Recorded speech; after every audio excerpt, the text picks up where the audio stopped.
పురాణాలలో ధర్మానికి ప్రతీకగా, పాపపుణ్యాలకు న్యాయం చేసే దేవుడిగా ప్రసిద్ధి చెందాడు. ఆయనను యముడు, ధర్మరాజు, జమధర్మరాజు అని పిలుస్తారు. పురాణాల ప్రకారం ఆయన సూర్య మరియు సంజనాదేవి కుమారుడు. చిన్నప్పటినుంచే యముడు నిజాయితీ, ధర్మం, న్యాయం పట్ల ఆసక్తి చూపాడని కథలు చెబుతాయి. అందుకే బ్రహ్మదేవుడు ఆయనను మానవుల కర్మలకు తీర్పు చెప్పే దేవుడిగా నియమించాడు. యమధర్మరాజు సాధారణంగా నల్లని వస్త్రాలు ధరించి, చేతిలో దండం మరియు పాశం పట్టుకుని మహిషంపై కూర్చుని కనిపిస్తాడు.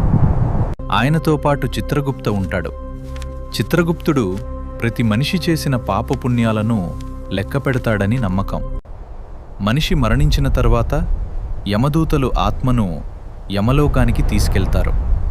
అక్కడ చిత్రగుప్తుడు ఆత్తుడు ఆ వ్యక్తి జీవితంలో చేసిన మంచి చెడులను చదివి వినిపిస్తాడు. మార్కండేయ కథలో కూడా యముడు ముఖ్య పాత్ర పోషించాడు.